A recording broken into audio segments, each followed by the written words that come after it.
He querido titular a esta conferencia El consumidor no es racional, de la economía conductual al marketing. Se va a explicar de qué trata la economía conductual y cuáles son las implicancias que esto tiene en términos del marketing.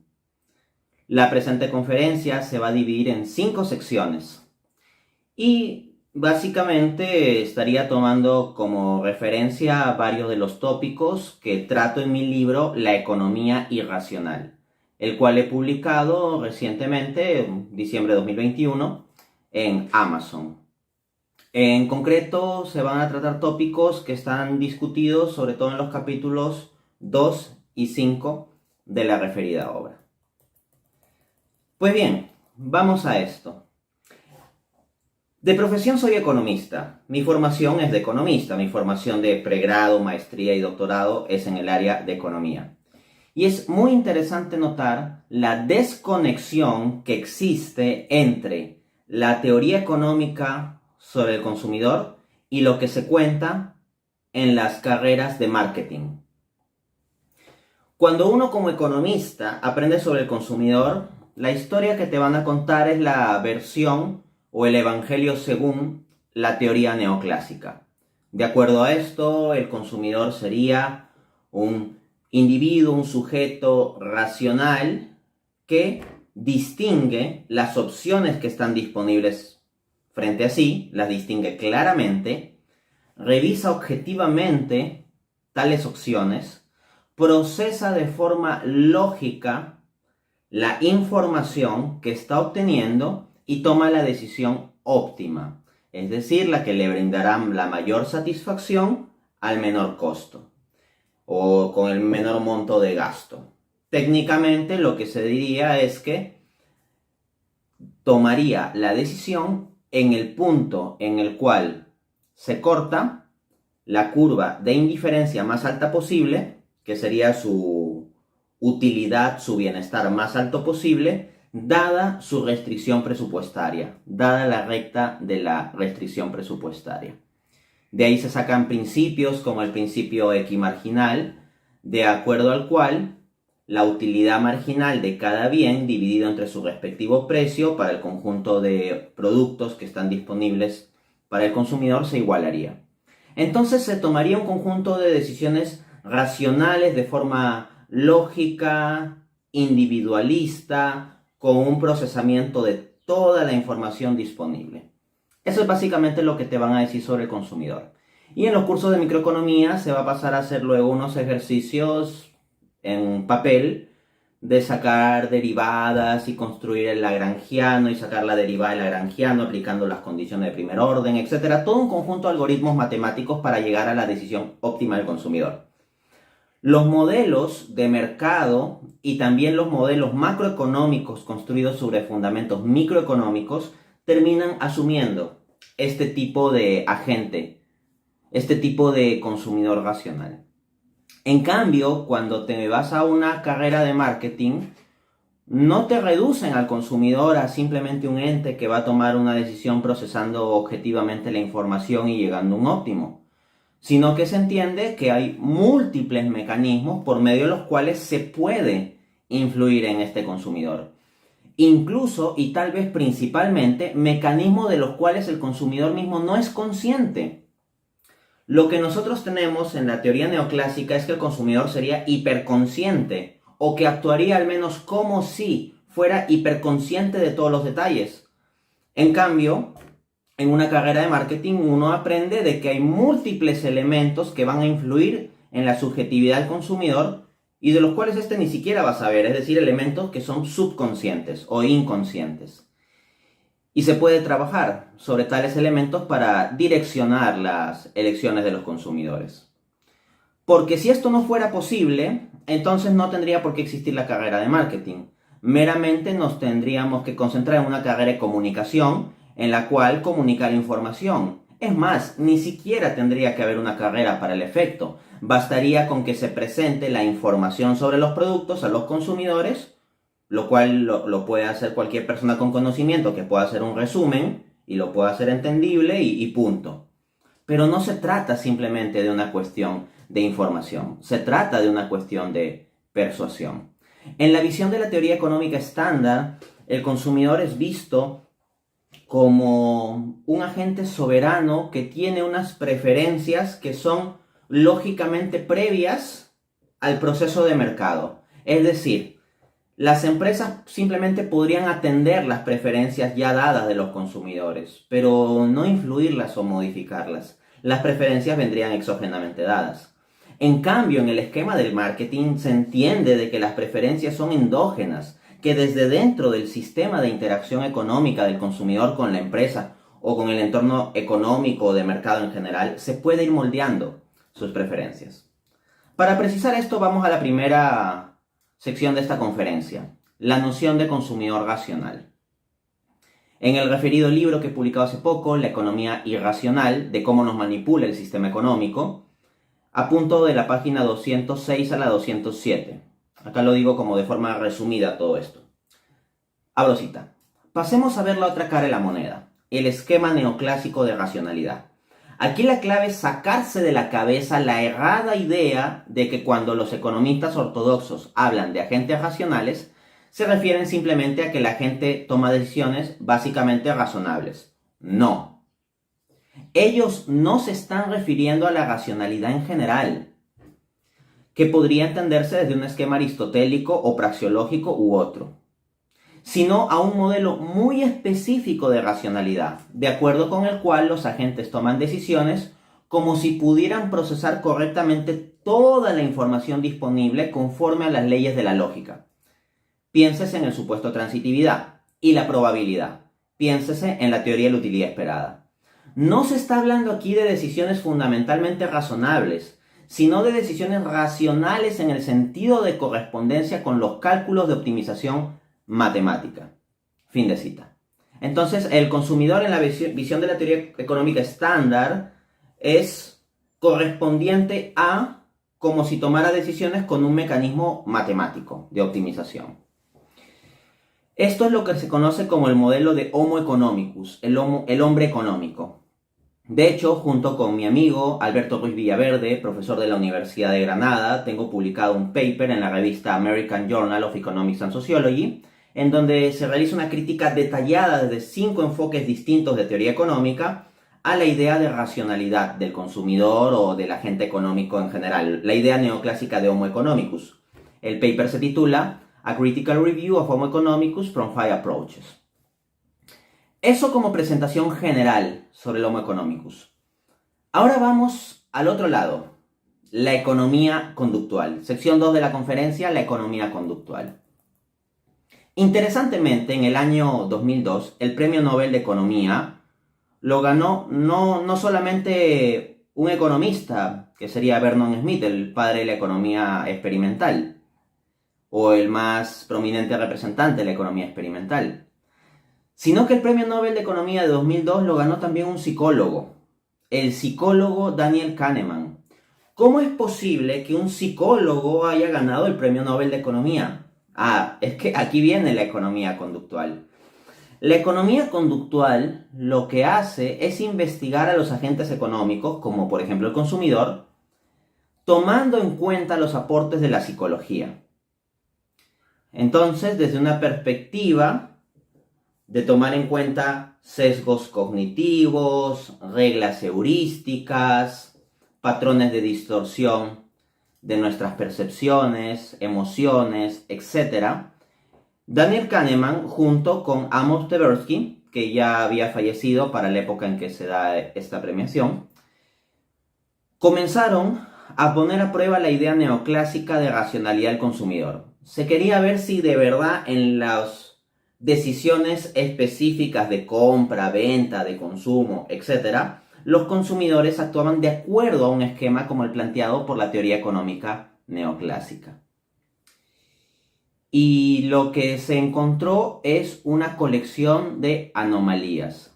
Se encontró múltiples alejamientos del comportamiento real de los consumidores respecto de lo que predeciría la teoría neoclásica de que seríamos muy racionales. Luego vamos a profundizar en algunos de estos mecanismos y vamos a ver cómo se han aplicado específicamente al marketing. La gente de marketing aplica bastante la economía conductual, aunque tal vez incluso no conozcan varios sobre economía conductual. Se van a encontrar con que múltiples de las técnicas que se enseñan en las carreras de marketing para aplicar en la práctica, teóricamente no compatibilizan mucho con la economía neoclásica en la que se nos suele formar a los economistas, sino más bien que parecen tener un paralelo con los aportes de la economía conductual. Sobre esto, a quien quiera aprender sobre economía conductual, el libro que yo más recomiendo, que es muy interesante, entretenido, ilustrativo y al mismo tiempo riguroso, es el libro de Dan Ariely, es un teórico conductual israelí, titulado Predictably Irrational: The Hidden Forces That Shape Our Decisions. Traducido sería Predeciblemente irracional: las fuerzas ocultas que dan forma a nuestros deseos. El título con el cual este libro se ha traducido al español es Las trampas del deseo. El libro Predictably Irrational se ha traducido como Las trampas del deseo. Pero me parece una traducción absolutamente malísima del título, porque el título original es genial, Predictably Irrational. Predeciblemente irracional te da la clave de estos aportes de la economía conductual.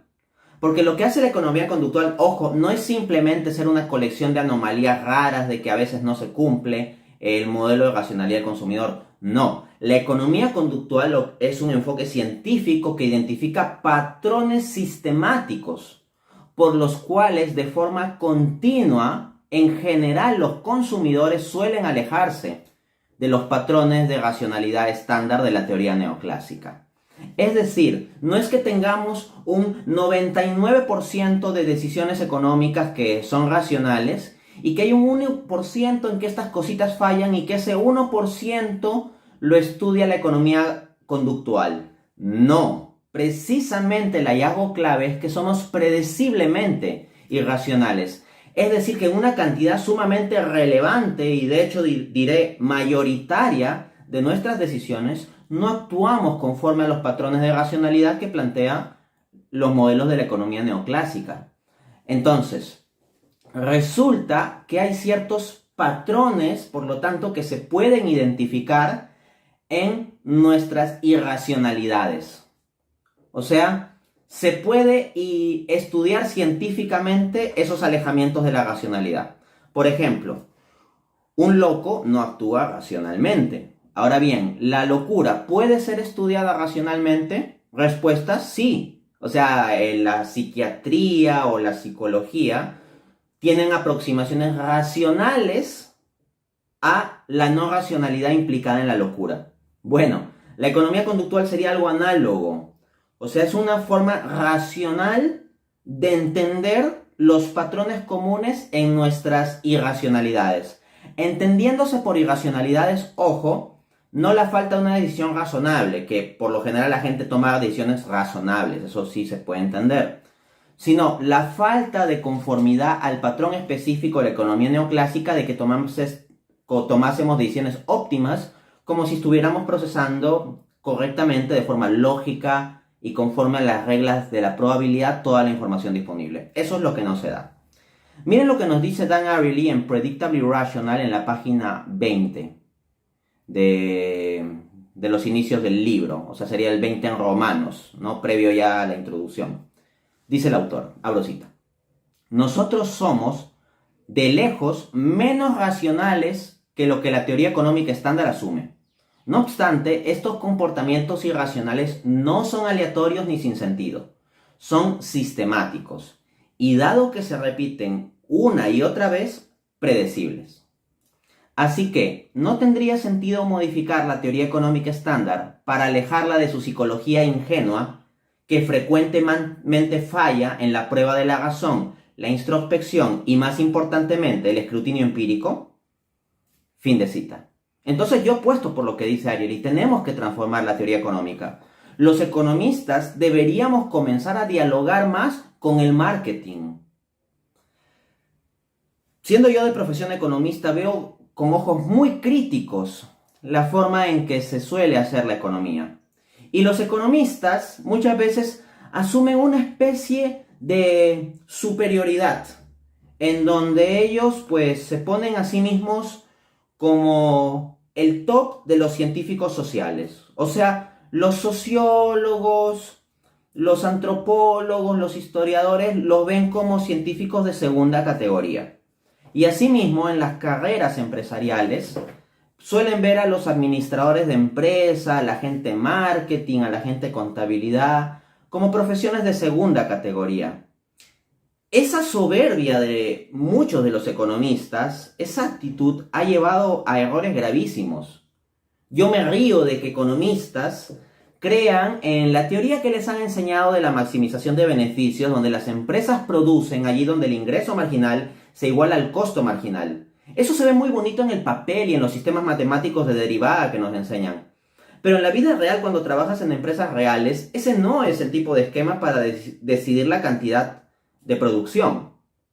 Luego, tienen a los economistas hablando muchas cosas sobre el consumidor y haciendo sus modelos matemáticos complejos.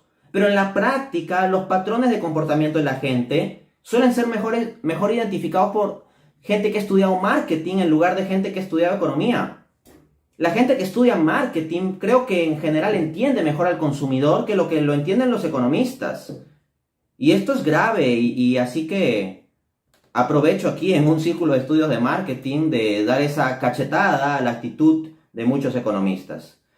Los economistas deberían comenzar a interactuar más con otras ciencias sociales, con otros esquemas de pensamiento, con otros paradigmas y asimismo interactuar con el marketing, la ciencia de comunicación, la psicología. Eso es construir una visión verdaderamente amplia y profunda. Pero muchos economistas se dejan llevar simplemente de forma superficial por un aparataje matemático y no llegan a tener una comprensión profunda de la realidad. Pareciera que la econometría y la matematización terminan funcionando como un sucedáneo de una comprensión auténtica de la realidad. Ojo, y se lo digo yo no porque ignore econometría. Yo soy profesor de econometría. He dictado cursos de métodos matemáticos y estadísticos a nivel de posgrado. Porque hay economistas que piensan que si hay alguno que cuestiona la matematización de la economía o la econometría es porque no sabe. y eso es una forma simplona de escapar de estas críticas. De hecho, en mi tesis doctoral he aplicado modelos complejos de econometría como modelos de vectores autorregresivos en panel estimados en versión bayesiana, con el prior jerárquico que implica unas obtenciones de función de impulso-respuesta distintas para cada una de las unidades de análisis. Y en mi segundo paper de la tesis doctoral he trabajado con un modelo de vectores autorregresivos con parámetros cambiantes en el tiempo y volatilidad estocástica. Estoy al tanto de estas cuestiones de la econometría. Yo no digo que las uvas están verdes simplemente porque no las puedo alcanzar. Alcanzo esas uvas y me encuentro con que sí, respecto de la complejidad de la realidad están verdes. Bien, vamos al punto 3 de la conferencia. Sesgos cognitivos y manipulación de percepciones. Hasta aquí como que le he tirado muy duro a lo estándar que sucede en la profesión de economistas. Bueno, en lo que sigue la conferencia también van a venir algunos juicios críticos de mi parte de lo que suele suceder a veces en cómo se aplica el marketing. ¿Ok? Mis conferencias no suelen ser un algodón de azúcar. Mis conferencias suelen implicar tragos amargos. La verdad no sé por qué la gente me invita cuando yo digo muchas cosas que son incómodas para una gran cantidad de gente. Pero bueno, aquí estamos y tengo que seguir. Comencemos definiendo los sesgos cognitivos. Cognitive bias en inglés, ¿no? En la enciclopedia Encyclopedia Human Behavior, Enciclopedia de Comportamiento Humano, publicada por Academic Press en New York en 2012, volumen 1, página 531, se nos da la siguiente definición de sesgos cognitivos. Abro cita. Errores sistemáticos en el juicio y proceso de decisión, comunes a todos los seres humanos. De nuevo, no se piense en que hay un 99% de seres humanos que son racionales y que hay un 1% que fallan en ese patrón y que nos ocupamos de ese 1%. No. Los sesgos cognitivos son patrones comunes que afectan a todos los seres humanos. Podemos estar perfectamente sanos de forma mental y igual tenemos sesgos cognitivos. Porque los sesgos cognitivos no son equivalentes a la locura. Los sesgos cognitivos son simplemente ciertas distorsiones en nuestra percepción. y vamos a estudiar algunas. Comencemos citando a Amos Tversky y Daniel Kahneman, que el segundo de ellos ganó el Premio Nobel de Economía en 2002. Amos Tversky, si hubiera estado vivo, también habría obtenido tal galardón, de seguro. En su artículo Judgment Under Uncertainty, Heuristic and Biases, o sea, Juicio bajo incertidumbre, heurísticos y sesgos, publicado en la revista Science, tal vez la revista académica más prestigiosa del planeta, dicen ellos, abro cita, estos heurísticos son altamente económicos y usualmente efectivos, pero conducen a errores sistemáticos y predecibles. O sea, un heurístico es una regla en la cual tú te basas para no tener que hacer todo un proceso complejo de pensamiento de procesar toda la información. ¿Ok? Entonces, son reglas sencillas y son altamente económicos en el sentido de que te ahorran tiempo y esfuerzo, porque no tienes que procesar toda la información todo el tiempo. Por ejemplo, si mi mamá me ha enseñado que yo todos los lunes debo comer lentejas, eso es un heurístico. Y cuando yo voy a comprar al supermercado, entonces siempre compro lentejas y como lentejas los lunes. Estoy poniendo un ejemplo, ojo, inventado, ¿no? Ya. Las lentejas ciertamente son nutritivas. Ahora, esto de por qué hay que comerlas los lunes, yo no veo ninguna regla racional que justifique por qué hay que comer lentejas los lunes. Si viniera un médico especialista a calcular exactamente cuál sería el requerimiento óptimo de lentejas en mi dieta, probablemente sería una cantidad, muy probablemente sería una cantidad distinta a comer lentejas los lunes. Tal vez es más, tal vez es menos, pero no creo que cuadre exactamente. Ahora, el punto es el siguiente. ¿Qué pasaría si yo tuviera que procesar toda la información de tener que analizar todas las condiciones nutricionales de las lentejas, contemplar todas las marcas o ofertas de lenteja disponibles en el mercado, ver todas las relaciones calidad-precio y asimismo cuadrar matemáticamente en mi dieta la cantidad de gramos necesarios? Eso me tomaría un tiempo tan gigantesco que sería un mundo comprar lentejas, ¿no? O sea, comprar lentejas se convertiría en algo casi tan complejo como planificar una boda. Y casi tan tortuoso también. En consecuencia, nosotros no estamos aplicando ese tipo de análisis para cada decisión de compra que realizamos. Lo mismo con celulares, cine, etc. Nos basamos muchas veces en reglas heurísticas, ciertos patrones que nos funcionan más o menos bien en la práctica. Por ejemplo, hacerle caso a la mamá en ciertas cosas que debes comprar para comer a la semana. Ahora, ese es un heurístico y en general funciona bien, pero también conduce a errores sistemáticos. Por ejemplo, en nuestro país el marketing ha logrado posicionar la idea de, si mal no recuerdo, el lunes de lentejitas, ¿no? Y también hay el otro del jueves de pavita.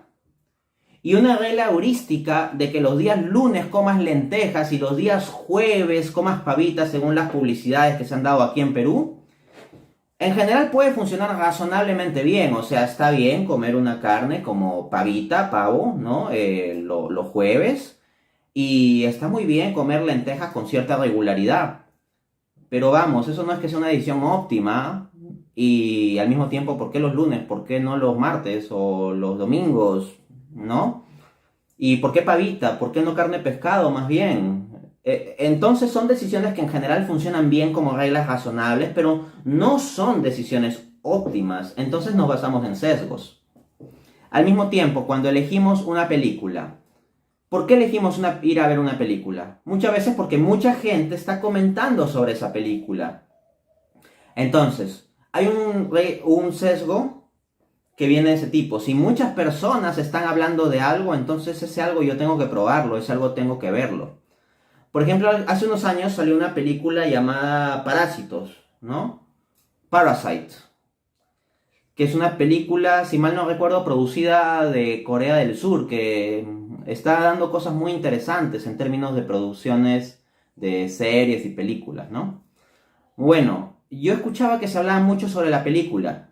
Y fui a verlo con mi esposa y efectivamente la película estaba muy interesante, nos pareció una muy buena película, nos pareció que estaba a la altura de lo que se comentaba de la película.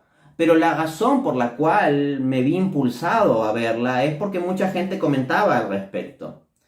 Ahora yo puedo analizar racionalmente mi acto, pero en ese momento no me puse a analizarlo así y simplemente actué. Puede haber películas que simplemente sean un bodrio, pero mucha gente comenta al respecto y las vayas a ver. Porque la regla heurística no es basarte tanto en un juicio racional detallado, sino basarte en lo que diga la gente. Y si el marketing puede comenzar a configurar lo que la gente comienza a decir, entonces genera ese efecto de que se dan externalidades de red positiva, así se les llama en teoría económica, aunque no siempre me parecen muy positivas, en el sentido de que el que gente comience a consumir algo hace que más gente comience a consumir ese algo. Otra forma de regla heurística consiste en confiar en opiniones de expertos. Entonces nosotros pues vemos a una persona que consume cierto producto y que dice que el producto es bueno, y con base en la opinión de esa persona, si es que esa persona es alguien de prestigio, nosotros podemos estar psicológicamente más inclinados a consumir ese producto. Todos esos sesgos heurísticos que ha identificado la economía conductual, el marketing los conoce. Tal vez no necesariamente con los nombres tan técnicos o los estudios científicos de psicología y todo eso tan detallados. Pero de que el marketing los conoce y los aplica en la práctica, esto claro que sí. Por ejemplo, los gurús del marketing, Al Ries y Jack Trout, en su famoso libro Las 22 leyes inmutables del marketing, nos explican la llamada ley de la percepción, que sería su ley número 4. Voy a citar las propias palabras de ellos. Estos autores dicen que la batalla de mercado, abro cita, no es una batalla de productos, sino una batalla de percepciones. Asimismo, ellos apuntan que, abro cita, el marketing es una manipulación de esas percepciones. Entonces, el conocimiento de los sesgos heurísticos lleva a la posibilidad de manipular, el conocimiento de los sesgos cognitivos y de las reglas heurísticas lleva a la posibilidad de manipular la percepción de los consumidores para que sigan el curso de acción que nos interesa. Y por lo tanto, esto se trata de una aplicación de la economía conductual al marketing. Si estamos sujetos a sesgos cognitivos, entonces estos sesgos de percepción pueden ser manipulados. Y por lo tanto, la cuestión de manipular las percepciones se vuelve algo prácticamente tan importante como generar un buen producto. De hecho, según Al Ries y Jack Trout, en esta ley número 4 de las 22 leyes inmutables del marketing, sería más importante saber manipular correctamente, en el sentido técnico del término, la subjetividad del consumidor que generar un producto que objetivamente tenga las mejores características. Hay productos que dominan el mercado y que no tienen objetivamente las mejores características. Por ejemplo, hace algunos años se hizo bastante famoso el reto Pepsi. El reto Pepsi consistía en una prueba a ciegas de las gaseosas. Se les vendaban los ojos a las personas y se les daba de probar Pepsi y Coca-Cola. Resulta que el mercado de gaseosas era fuertemente dominado, y es todavía fuertemente dominado, por Coca-Cola. Pero en el caso de Pepsi, lo que encontrábamos es que en estas pruebas a ciegas se le daba a la persona a beber Coca-Cola, a beber Pepsi, y se le preguntaba qué bebida le gustó más. Y lo que se comenzó a encontrar bastantes veces es que la gente prefería Pepsi. Entonces las características del producto gaseosa, en tanto el producto en sí, la gaseosa, la bebida, pues eran tales que la ventaja la llevaba Pepsi. Pero en la práctica, en el mundo del mercado, donde influye la publicidad, el color y muchos otros elementos, Coca-Cola domina. Entonces, en términos de batalla de productos, pareciera que el mejor producto, de acuerdo al menos a esos resultados de pruebas a ciegas, era Pepsi. El mejor producto sería Pepsi. Pero quien ganaba la batalla de mercado es Coca-Cola, porque Coca-Cola supo manipular mejor las percepciones. De hecho, esta figura de Papá Noel, ¿no? Esta figura posmoderna, consumista, el Papá Noel como un gordo vestido de rojo y blanco, es un invento de Coca-Cola. Esos colores rojo y blanco, el propio Papá Noel tomándose una Coca-Cola, osos polares asociados a Coca-Cola han convertido a Coca-Cola en la bebida de la Navidad. Es el refresco que consumimos en Navidad.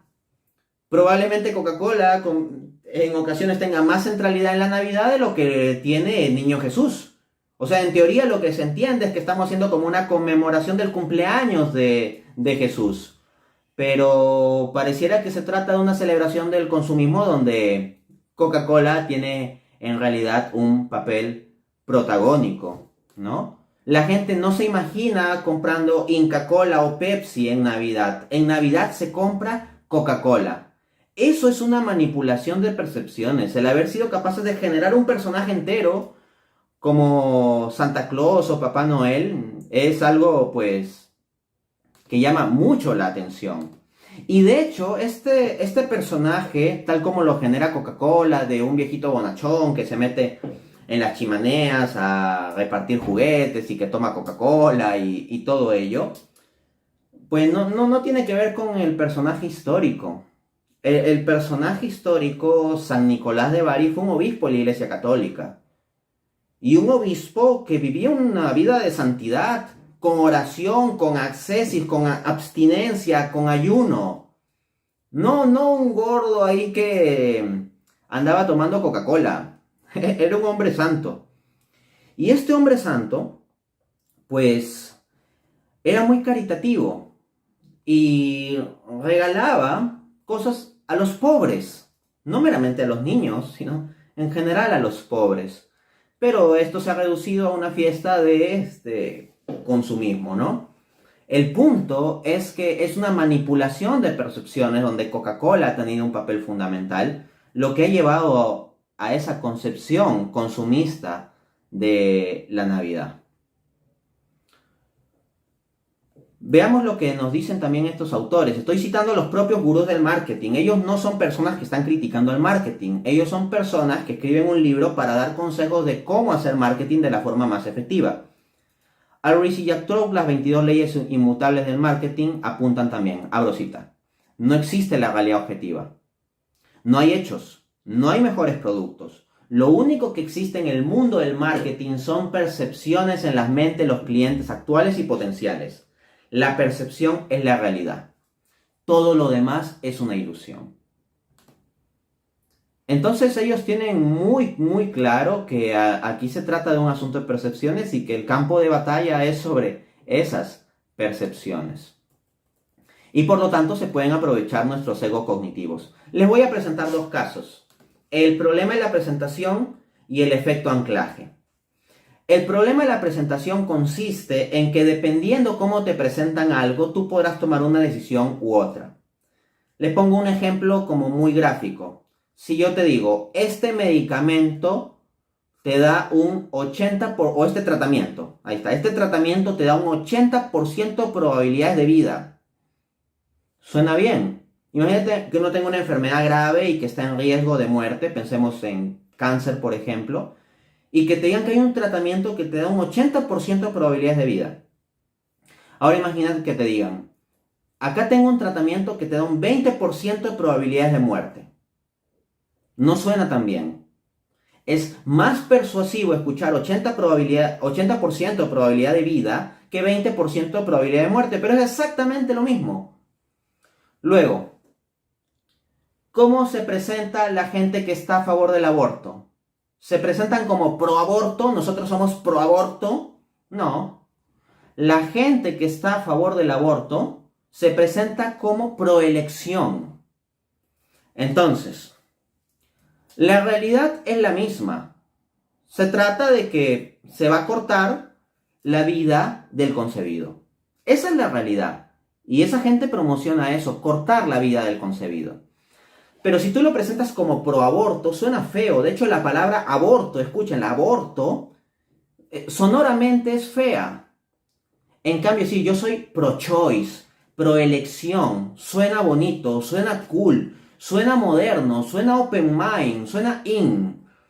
Entonces, como suena bonito, es mejor presentar la postura como diciendo pro choice en lugar de pro aborto, ¿no? También quienes están en el otro lado de la cuestión no se presentan a sí mismos como antiaborto, sino como pro vida. Entonces, notemos, ¿qué pasaría si todos los pro vida, en lugar de llamarse pro vida, se llamasen antiaborto? Como que no suena tan bien. ¿Y qué pasaría si todos los pro aborto, en lugar de llamarse pro elección, se llamarían, pues, pro aborto? O sea, decir que tú estás a favor de la elección de la mujer suena bonito. Decir que tú estás a favor de matar al concebido en el vientre de la madre, eso suena feo. Entonces, vemos cómo, dependiendo de cómo se presente la misma realidad, porque tú dices proelección, pero en la práctica, ¿cuál va a ser la elección de esa mujer? Asesinar al hijo que tiene en su vientre. Eso es lo que en la realidad va a ser. Pero diciéndolo de forma diferente, pues suena bonito y tiene más alcance en marketing. El marketing político, existe el marketing político, de hecho es un área muy interesante el marketing, cómo los políticos manipulan nuestras percepciones para que como borregos votemos por ellos. Bueno, vamos al otro ejemplo, el efecto anclaje. El efecto anclaje es que nosotros para evaluar una información nos basamos en información precedente. Eso como que suena muy racional, pero créanme que muchas veces lleva a sesgos negativos. Por ejemplo, se dio el caso, yo puedo comentar mi propia experiencia que las analizo racionalmente. A mí en una ocasión me hablaron negativamente de alguien. Una persona que yo aprecio me habló muy negativamente de cierta otra persona. ¿Ok? Cierta otra persona a la cual yo nunca había tratado de forma directa, personal. Pero ya tenía toda esa información negativa. Entonces, cuando yo tuve la oportunidad de hablar con esa persona de la cual me habían hablado mal, en la primera conversación que yo tuve, yo como que tenía mucho las alarmas prendidas de que no, tengo que tener cuidado con esta persona, etc. Y mi forma de evaluar lo que esta persona me iba diciendo era como más negativa. Luego, al tener más trato con esa persona y a lo largo del tiempo me di cuenta de que era una buena persona, de que era un tipo cool. Entonces, yo tenía un efecto anclaje que me llevó a ver de forma sesgada, pero como yo soy también consciente de estos propios egos cognitivos, comienzo a analizarlos y enfrentarlos, porque todos los tenemos. La idea es qué vamos a hacer con ellos. Si pensamos que no tenemos egos cognitivos, es ahí donde vamos a ser peor presa de los egos cognitivos. Entonces, se dio el efecto anclaje porque yo ya estaba anclado en que esa persona era mala. Y luego esa persona fue cambiando mi percepción, pero el proceso demoró. En cambio, ¿qué hubiera pasado si no me hubieran dado ninguna información negativa sobre esa persona? Tal vez me hubiera caído bien desde la primera conversación que tuvimos. Pero en la primera conversación que tuvimos, mi efecto anclaje en que esa persona era mala era tan fuerte que no era fácil que yo cambiase de percepción en esa ocasión. Entonces, a partir de ahí yo mismo aprendo que no debo dejarme llevar así nomás por ese tipo de cosas. Y ojo, esto es algo que nos pasa a todos. El punto es qué vamos a hacer con ese tipo de efectos. Hay gente que aplica esto de forma muy tonta también. Hay personas, y yo lo he comprobado en comentarios en internet, que desdeñan mi trabajo porque por ahí han leído un meme en contra mía. Y eso es una grandísima tontería, o sea... Otra cosa es que tú puedas ver un video o un escrito donde se cite mis propias palabras y se pase a dar respuesta. Eso puede ser más interesante. Pero gente que se haga una opinión negativa simplemente porque vio algún tipo de meme es una absoluta tontería. Pero noten cuántas veces nuestras percepciones sobre políticos están moldeadas por los memes. Tengamos cuidado con eso. Les pongo otro ejemplo de efecto anclaje. Miren. Imagínate una carrera de taxi. Supongamos que el precio razonable de ese recorrido de taxi que hagamos, un precio razonable, justo y bajo las condiciones de mercado, sea 25 soles. ¿Ya? Suponte que hay un taxista que viene primero y yo le digo, maestro, ¿cuánto me lleva a este sitio? Y él me dice, 40 soles. Y yo digo, no, muy caro. Y luego viene otro segundo y le digo, maestro, ¿cuánto me lleva a este sitio? Y me dice, 30 soles. Y yo digo, uy, qué barato. Pero supongamos que en la realidad el precio adecuado sería 25. Entonces 30 no es barato. pero en mi mente ha operado el efecto anclaje, porque yo ya estoy anclado en el precio 40 que me dio el primero. Y juzgo el precio que me da el segundo en función del precio que ya me dio el primero. Por ejemplo, cuando tú vas a comprar algo en tiendas de cámaras o en tiendas de celulares, no te muestran el más barato. Si tú no vienes con un modelo específico que quieras buscar, de frente te muestran los más caros. ¿Ya? Porque ¿qué pasaría si te muestran primero el más barato? Va a ser que tú tengas de referencia ese precio más bajo para evaluar todo lo demás.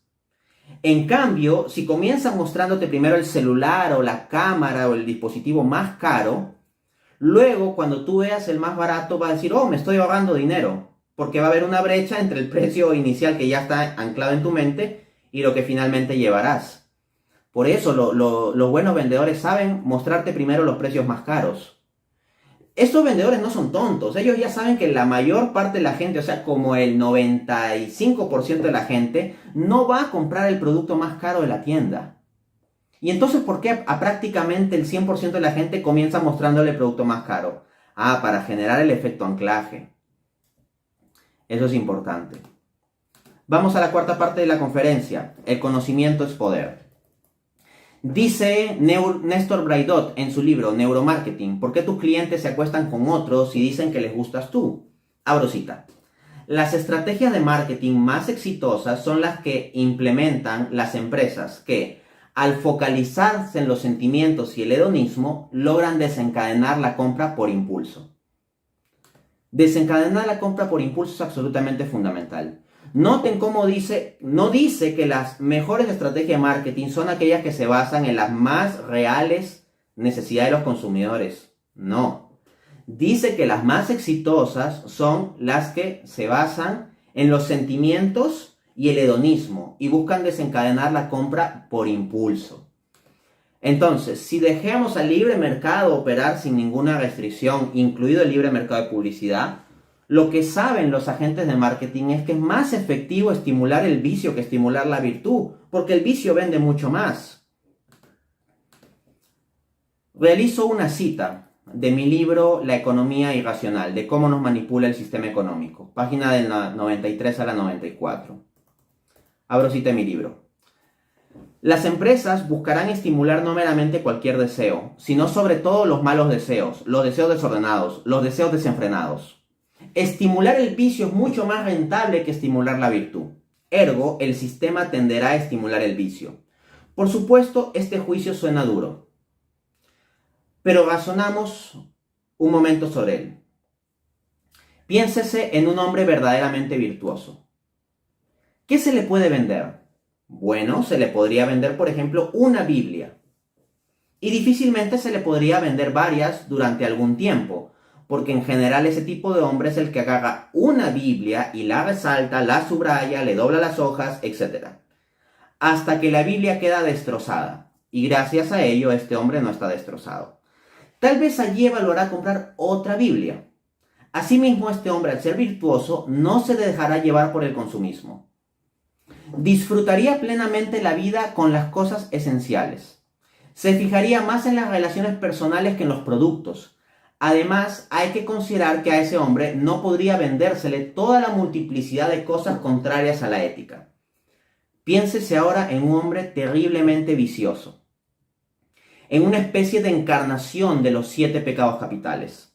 Él está poseído, por ejemplo, por la lujuria.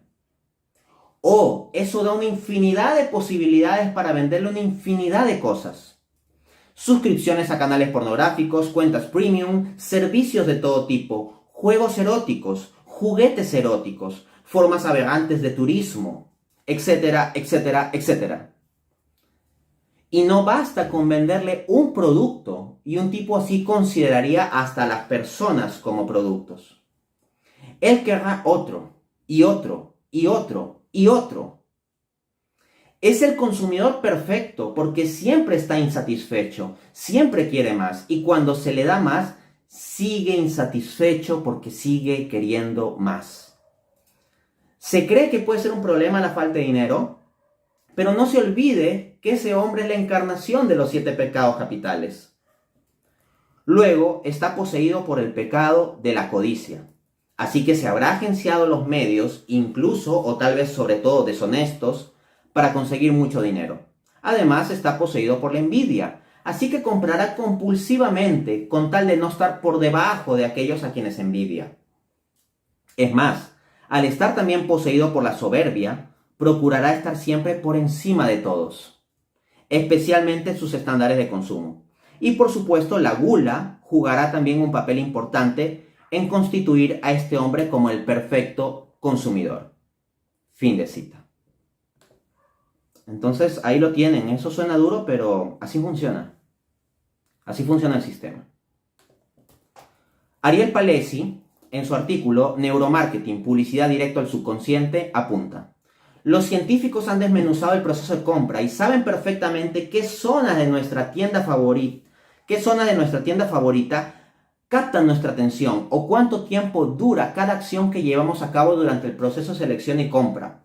Y luego estos datos ayudan a los genios del marketing a organizar la distribución de los artículos en el local para que terminemos comprando bastantes más cosas de las que realmente necesitamos. Por ejemplo, ¿qué hay en la sección de la caja? O sea, cuando uno va a un supermercado y va a pagar, ¿qué es lo que hay ahí? Hay chocolates. Sobre todo chocolates. Muchos, muchos, muchos chocolates. Todas partes chocolates. ¿Por qué? ¿Por qué justo ahí? ¿Por qué no tanto en otras partes de la tienda? ¿Por qué hay tantos chocolates en diversas marcas y presentaciones ahí? Ah, por la compra por impulso. Porque tú compras las cosas que necesitas y que ibas a comprar, y cuando estás en la caja, ves el chocolate o ves los chocolates, y te quieres dar un gustito, dice. Ah, y dame este chocolatito. Oye, tú no tenías planificado pensar ese chocolate. Tal vez ni siquiera deberías consumir tanto chocolate. Pero ahí está. Y compras por impulso. Por ejemplo, ¿se han dado cuenta de que las tiendas, los supermercados tienen la sección de juguetes bien al fondo? ¿Por qué? ¿Por qué bien al fondo? ¿O por qué la sección de juguetes no está en el primer piso? ¿Por qué muchas veces está en el segundo, tercero, cuarto piso? ¿Por qué? Porque muchas veces los padres tienen que ir a las tiendas, especialmente en estas épocas como la Navidad o el Día del Niño, que son días de consumismo, al igual que el Día de los Enamorados, y prácticamente toda fecha ha sido bastardeada por el consumismo. Entonces se pone ahí el fondo porque se sabe que los padres de familia van a tener que pasar por toda la tienda para llegar a la sección de juguetes. Y van a comprar algo para el niño, pero al haber pasado por toda la tienda van a ver todo un conjunto de otros productos que como adultos podrían comprar y muy probablemente comprarán, aun cuando solo tal vez querían ir a la sección de juguetes. Nada está puesto al azar. De hecho, hasta se trata de influir en nuestro subconsciente por medio de mensajes subliminales en ocasiones. Esto ha llegado a suceder en el mundo de la publicidad y también de la política. Wilson Brian Kay, PhD en comunicaciones por la Universidad de Denver, ha mostrado esto con detalle en su libro Subliminal Seduction: Ad Media Manipulation of Not So Innocent America. La traducción de este libro sería Seducción subliminal, la manipulación de los medios de una no tan inocente Norteamérica. No, porque cuando los norteamericanos dicen América, ellos no están pensando en nosotros los latinoamericanos. Para ellos América es Estados Unidos y punto, ¿no? Pero eso es otra historia, me lo guardaré para otro momento. En el artículo A Critical Review of Homo Economicus from Five Approaches, mi persona y mi coautora Alberto Ruiz Villaverde apuntamos, abro cita: para un estudio pertinente del proceso de decisión, debemos considerar las limitaciones cognitivas y no cognitivas de los individuos. Por ejemplo, la capacidad de la mente humana para almacenar y procesar y recuperar información, y el cómo esta es condicionada por el conocimiento y experiencias del individuo. Deben considerarse como límites cognitivos en el proceso de toma de decisiones. Adicionalmente, los individuos no siempre realizan cálculos computacionales cuando toman decisiones, lo cual pone en cuestión la idea de optimización mecanicista. Factores no cognitivos como la cultura, las emociones o la imitación también condicionan la racionalidad del individuo. Hoy en día, por ejemplo, me encontré con un caso de aquella afirmación tonta de que Dios no existe porque Stephen Hawking, que es uno de los más grandes científicos del mundo, dice que Dios no existe. Eso es una tontería. O sea, Basarte en una afirmación como esa, de tanta relevancia, si Dios existe o no existe, porque lo dijo un científico muy importante, no es base suficiente. Es simplemente una falacia de autoridad. La cuestión de la existencia de Dios es fundamentalmente filosófica, no es una cuestión directamente científica. Stephen Hawking no es un experto en el área de filosofía. Existen científicos de la propia talla de Stephen Hawking que creen en la existencia de Dios y lo ven consistente con sus teorías físicas, entre ellos incluso premios Nobel, siendo que Hawking no ha ganado un premio Nobel. Entonces el mero hecho de basarse en el nombre Hawking para decir, por tanto Dios no existe porque lo dice Hawking que es muy inteligente, es una tontería. Pero muchas veces nos basamos en nuestras decisiones y elecciones en la imitación. O sea, en que porque alguien importante o conocido o una superestrella de deporte hace tal cosa o consume tal producto, entonces yo también. Claro que nosotros no lo decimos con ese lenguaje articulado explícito, pero en la práctica nuestro proceso de pensamiento subconsciente muchas veces funciona así. Y esto lo sabe la gente de marketing.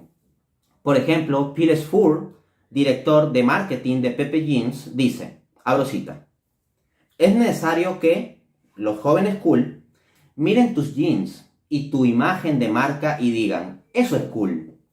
Por el momento, nos aseguramos de que los Pepe, o sea, su marca jeans, aparezcan en los sitios adecuados y que lo vea la gente adecuada. Entonces, dense cuenta cómo se requiere asociar cierto producto a ser cool. Y que si los demás ven que tú eres cool, entonces eso va a estar bien y tú tienes que comprar ese producto para ser cool. Se está manipulando las emociones, se está manipulando la interacción social y eso es constante en el mundo publicitario. Vamos al último punto de esta conferencia. La manipulación del sexo.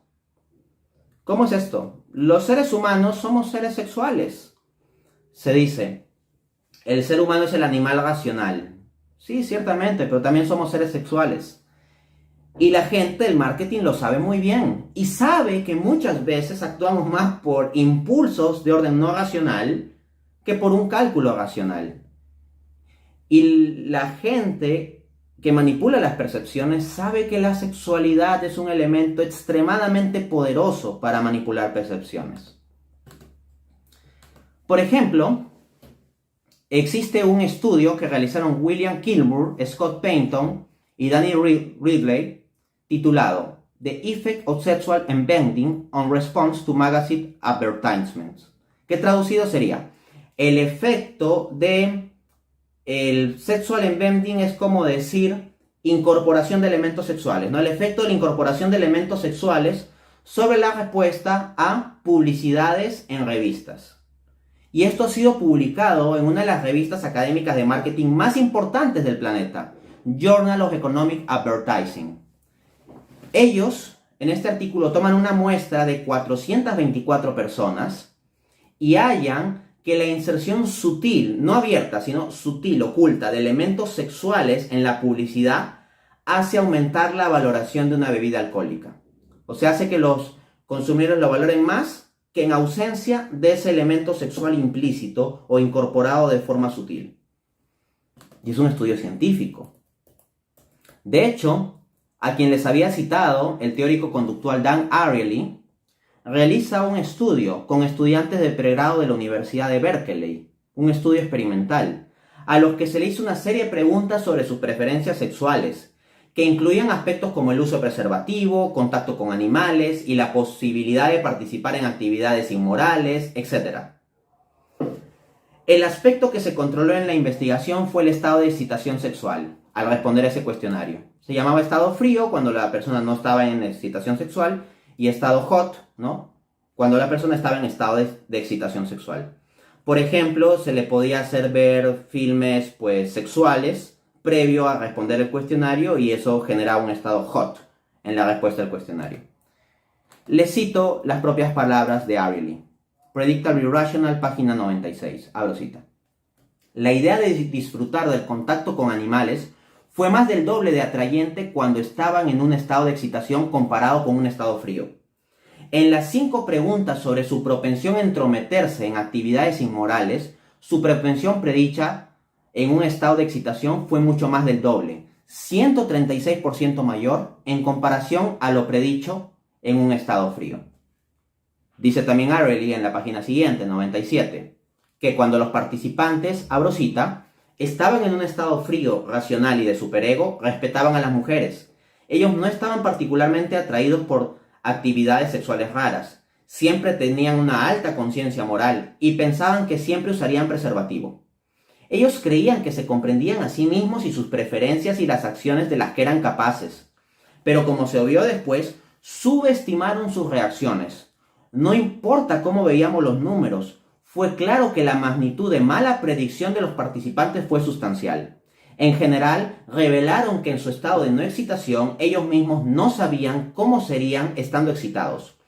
Prevención, protección, conservadurismo y moralidad desaparecieron completamente del radar. Ellos simplemente eran incapaces de predecir el grado en que la pasión podía cambiarlos. Fin de cita. Dan Ariely no es alguien enfocado en el tema de sexualidad. Él es un psicólogo especializado en economía conductual.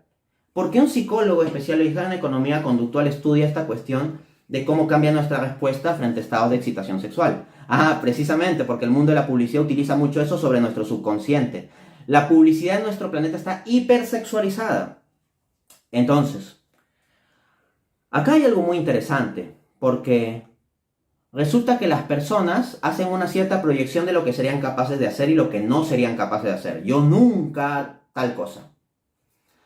Pero cuando las personas están en un estado hot, según los estudios de Ariely, terminan yendo más allá de lo que en un estado cold esperaban.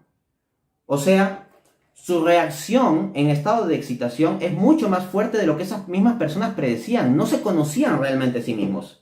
Pero quienes sí los conocen son los agentes de marketing, que han estudiado con detalle incluso el neuromarketing para activar cosas en su cerebro. Para cerrar, les pongo un último ejemplo, un ejemplo alucinante que nos cuenta Steven Stanton, especialista en marketing. Abro cita. La neuroinvestigación ha mostrado que las mujeres son más propensas a comprar ropa sexy y símbolos de estatus tales como autos y diamantes en ciertos puntos específicos de sus ciclos menstruales. Una empresa podría aplicar este hallazgo para dirigirse a las mujeres con anuncios cuando ellas son más susceptibles a la tentación de comprar el producto publicitado. Fin de cita. Hoy en día en redes sociales hay empresas monitoreando toda nuestra conducta.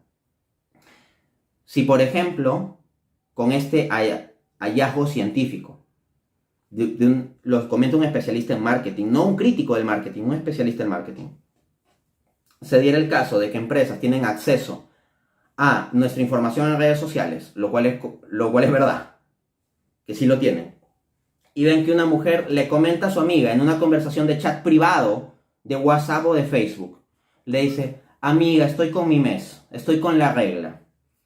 Bueno, esa información puede eventualmente ir a un algoritmo que le comience a mostrar a la mujer más publicidad de collares, de ropa sexy, de automóviles, de diamantes, etc.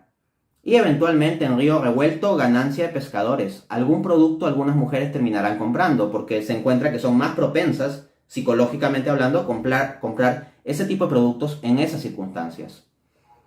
Esto no es moralidad, es ciencia. Es lo que se ha descubierto sobre lo que sucede con las personas dada su sexualidad. Y esto se puede manipular. Y ese conocimiento es poder. Poder de manipular. Muchas gracias. Quedo atento a sus preguntas. De verdad, muchas gracias, señor Dante. Fue bastante interesante, especialmente que su análisis fuera crítico más que todo, ya que creo que es importante que estemos, ¿no?, atentos o de repente dispuestos a poder escuchar o apreciar otros puntos, pensamientos, ¿no? Y pues, además también me gustó mucho cómo iba usted citando a personajes relevantes del marketing, y no solo a ellos, sino también de repente autores de distintos libros, como menciona el libro de las 22 leyes inmutables del marketing, que en mi opinión es un libro básico para cualquier mercadólogo, es la base del marketing. Y pues también que hablara de casos prácticos en específico, ¿no? Como la cuarta ley, usted mencionó la ley de la percepción. Lo principal es pues que en el marketing las percepciones son lo principal. Las percepciones de las mentes de los clientes. Es la única realidad y todo lo demás es una ilusión. Asimismo, creo que me pareció bastante interesante lo del caso de signos cognitivos. Creo que todos alguna vez hemos caído en uno de ellos. Y yendo por ese lado, me surgió también una pregunta. Usted mencionó que pues el mejor cliente es aquel insatisfecho. Sin embargo, creo yo que un cliente insatisfecho podría reaccionar de dos formas distintas. O bien teniendo una actitud pasiva y no haciendo nada y pues esperando que de repente el producto o el servicio mejore para poder o querer satisfacer sus necesidades, pero también puede tomar una actitud un poco agresiva, ¿no? Y ponerse en el caso de empezar a hablar con su entorno, con sus amigos y empezar a hablar mal de la marca. Entonces esto creo que afectaría a la marca y no estoy segura si es realmente el certero que un buen cliente sea un cliente insatisfecho. Creo que sería un camino peligroso de seguir, o no sé usted qué opina. Sí, simplemente habría que precisar, y te agradezco por la pregunta, insatisfecho respecto de qué. Él tiene que estar insatisfecho en términos generales. Me explico. Puede haber un producto específico. Ese producto específico le da una satisfacción. Pero si ese producto específico le da una absoluta satisfacción, permanente, completa y todo eso, le da una plenitud, entonces ya lo perdimos como cliente. Me explico. ¿Sabes qué le podría pasar? Lo peor que podría pasar a las empresas celulares, que todos estemos perfectamente satisfechos con los celulares que tenemos actualmente, al punto que ya no necesitamos otro tipo de celular para toda nuestra vida. Entonces, si se diera ese el caso, que el conjunto de consumidores estuvieran 100% satisfechos con sus actuales modelos de celular, el sistema de ventas celulares el próximo año quiebra. Así de simple. Y se acabó toda la industria de celulares. Entonces, claro, cuando digo que el perfecto consumidor es el consumidor insatisfecho, es en el sentido no de que esté absolutamente insatisfecho con el producto específico que tiene en el momento. Con el producto específico que tiene en el momento tiene que tener alguna satisfacción. Pero esa satisfacción va a ser parcial. Porque mientras la satisfacción sea parcial, pues decir, oh sí, esto me satisface, es una satisfacción parcial. Pero si uno no está totalmente lleno, entonces va a haber una brecha de insatisfacción que todavía hay que cubrir. Entonces, puede comprar más cantidades del mismo producto que le dio satisfacción parcial, por ejemplo, más cantidad de la misma comida, ¿no? O puede adquirir una gama más alta de automóviles, una gama más alta de comida, una gama más alta de celulares, y eso permite que el sistema siga funcionando. Entonces, el cliente tiene que estar insatisfecho en el sentido de su percepción existencial general sobre sus necesidades. ¿Por qué? ¿Qué pasa cuando una persona está satisfecha en un restaurante en el sentido de haberse llenado la barriga? Ya no va a consumir más, ya no va a comprar más, por ejemplo, ¿no? Si ya está satisfecho en el sentido de estar lleno porque ya no entra más. Si el restaurante es bueno, la persona volverá a ir. Ahora bien, ¿qué pasa si nosotros podemos generar una nueva versión de comida que sea un tanto más cara y más sofisticada? Y podemos apelar a que esta persona tal vez está satisfecha con la comida, le gusta, pero esta persona está insatisfecha con su situación de estatus social. Entonces tal vez en un grupo con amigos, comprando una comida de más estatus social, pese a que ya está satisfecho en el sentido del gusto con la comida que compraba normalmente, compra una como más cara, más sofisticada por el tema del estatus. Ahora, supongamos que en ese contexto estatus hay otros que compran algo similar y se arma una competencia implícita. Entonces habrá que comprar algo más aún por encima, que es lo que el economista Thorstein Veblen llamaba emulación pecuniaria. Entonces, los productos pueden dar satisfacción y deben dar satisfacción para que funcionen, porque nadie compraría algo que abiertamente le sea desagradable. Pero la clave es que nunca sea una satisfacción total. Siempre deben dejar una brecha de insatisfacción, porque en la medida en que quede una brecha de insatisfacción, el mercado seguirá funcionando. Por ejemplo, si yo estoy 100% satisfecho con mi modelo celular, pero el próximo mes, y mi celular digamos que sea el más actual de todos, el de la tecnología de punta, el que todo el mundo quería, yo tengo el más nuevo, bueno, el próximo mes el más nuevo ya no va a ser ese. Ese celular va a haber pasado, será periódico de ayer y tendrá que haber otro. Entonces, si yo estoy satisfecho con mi celular y punto, pues ya no tiene una venta adicional la empresa. Pero si eventualmente yo quiero entrar en la carrera de comprarme el celular más nuevo, como el celular más nuevo siempre va a ir variando, entonces voy a incrementar las ventas. Las personas sencillas que pueden estar suficientemente satisfechas con cosas sencillas no son consumidores que permiten vender en suficiente cantidad ni con suficiente cualidad de sofisticación. Lo que se requiere es que el consumidor esté siempre parcialmente satisfecho. Eso sí, claro que sí, siempre debe estar parcialmente satisfecho, pero también debe estar parcialmente insatisfecho, porque si no está parcialmente insatisfecho, no va a comprar nada. La empresa siempre debe dar lugar para seguir con sus ventas a un algo más. No debe dar un producto que sea la plenitud, que cubra absolutamente todos los requerimientos posibles de toda la vida y para siempre. Y si eso pudiera suceder, las empresas han ideado un mecanismo que me parece ecológicamente terrible: la obsolescencia artificial. Supongamos que yo estoy satisfecho para toda la vida con el actual modelo celular que tengo, me permite hacer videos suficientemente buenos, contestar mis WhatsApps, contestar llamadas y punto. Y que no me interesa entrar a la gama de entrar a competir en ver quién tiene mejor celular junto con mis compañeros. Ya supongamos que yo tengo una vida así.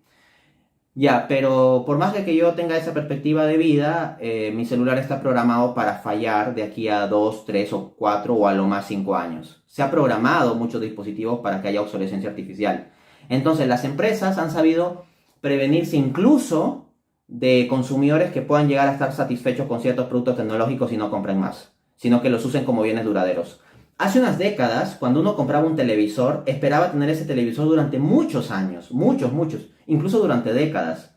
Cuando comprabas una lavadora, pensabas tener esa lavadora durante décadas. Y lo mismo con un microondas. Hoy en día ya no tenemos esa mentalidad. Ya no estamos satisfechos de por vida con un producto. Estamos satisfechos momentáneamente con una compra. Y estamos satisfechos con que tenemos un celular de última gama. Pero el sistema se basa en que eventualmente estemos insatisfechos para comprar el siguiente celular, el siguiente microondas, o para que la obsolescencia artificial estropee mi laptop, estropee mi cámara, estropee mi celular, y aunque yo esté satisfecho con ellos, como ya no funcionan por la obsolescencia artificial, tendré que botarlos a la basura electrónica, generando una carga ecológica terrible, y compraré otro celular para seguir generando la montaña de carga ecológica más adelante.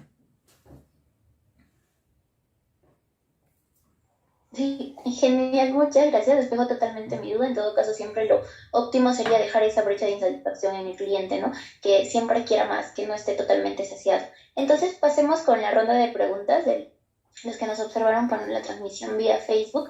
Y Frank Jordan pregunta, ¿se puede ganar éticamente la batalla por las percepciones? Sí, sí se puede ganar éticamente la batalla por las percepciones, pero es difícil. Es difícil en el sentido de que hay muchas herramientas para manipular percepciones que son muy poderosas y que no son éticas. La pregunta de si se puede ganar éticamente la batalla de las percepciones es similar a la pregunta de: ¿uno puede ser un abogado y ganar todos sus juicios siendo una persona honesta? Porque el punto es que un abogado defiende a quien le paga. Y si viene un narcotraficante y te paga, lo que tienes que hacer es, si quieres ser un abogado honesto, rechazar ese contrato. Decir, no, busque otro abogado, ¿no? Entonces, ahí hay una dificultad, pero alguien que esté metido en el mundo del marketing y la publicidad debe tener una decisión ética de qué tipo de productos va a promocionar. O sea, hay productos que son nocivos para la salud, para la psicología o para el bienestar moral, espiritual, físico, etcétera, para alguna dimensión del bienestar. Y uno debe tomar esas decisiones, así como un abogado puede decidir qué cliente tener. Ahora, así siguiendo con el paralelo con el ejercicio del derecho. Un abogado puede ser honesto, pero el juez puede ser corrupto y al juez le dan una coima, un soborno, y el juez termina fallando injustamente en el caso. Y uno como abogado pierde el caso, lo que sea en tu récord es que perdiste. Pese a que puedas haber tenido la razón y seas honesto y tu cliente sea inocente, o sea, la parte afectada o lo que sea, pero al final no le dan la razón. Eso puede suceder en un sistema corrupto, ¿no? Y gran parte de nuestro sistema económico también está así. Gran parte está podrido, ¿no? No solo está podrido nuestro sistema judicial. Nuestro sistema económico, publicitario, empresarial, mercantil, etcétera, está en gran parte podrido. Entonces, uno puede actuar éticamente, pero lo que va a requerir es, uno, estar dispuesto a hacer algunas renuncias. O sea, hay ciertos clientes y a ciertas oportunidades a las que tienes que renunciar. Actuar éticamente significa saber decir que no. Decir que sí a todo porque voy a ganar más dinero no es la forma de actuar éticamente. Y esto requiere mucho valor, mucho coraje, ¿no? No es fácil decir no cuando hay dinero implicado. Más aún cuando a veces uno tiene necesidades y tiene que llegar a fin de mes, ¿no? Desde una perspectiva ya como cristiano, creo que no es un misterio que soy cristiano, atendería a lo que dice Mateo capítulo 6, la promesa de Cristo. Busquen primero el reino de los cielos y su justicia, y todo lo demás les vendrá dado por añadidura. Si uno busca ser un profesional que actúa éticamente y que sabe decir que no a las cosas que no son éticas y está comprometido con Dios y busca esa justicia, Dios abrirá lo necesario para que a uno no le falte trabajo, para que a uno no le falten ingresos. Yo sé que eso es verdad. Lo creo, y no solo lo creo en abstracto, sino que he tenido oportunidad de vivirlo en concreto. Entonces, uno debe focalizar qué tipo de productos o servicios va a promocionar y al mismo tiempo qué medios va a utilizar. Por ejemplo, eso de mostrarle cierto producto a las mujeres en ciertas épocas de su ciclo menstrual porque ahí es más efectiva la venta, no parece ser muy ético, ¿no?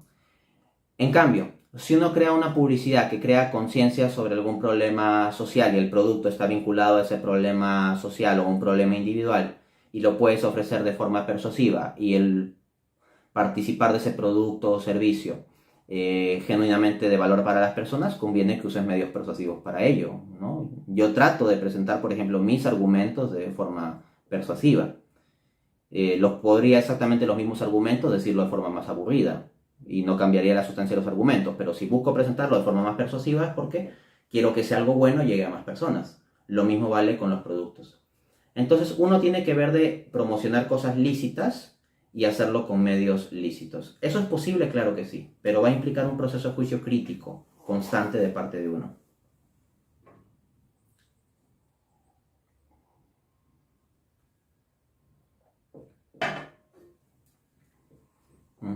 Ok, muchas gracias. Entonces, en todo caso sí se podría ganar, pero es un camino bastante difícil y pues nos llevaría o conllevaría a rechazar bastantes ofertas.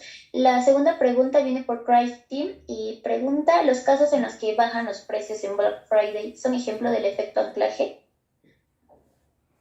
Sí, efectivamente. Cuando nosotros vemos cosas en oferta, hace poco yo compré un producto que no voy a decir el precio exacto, ¿ya? Pero yo lo compré y vi que arriba tenía marcado otro precio, pero que estaba con una X. Y ese precio que estaba marcado con una X era el doble. Y el producto que compré no es barato, ¿ya? Le voy a decir el tipo de producto. Me compré una cámara, ¿ok? Las cámaras no son baratas.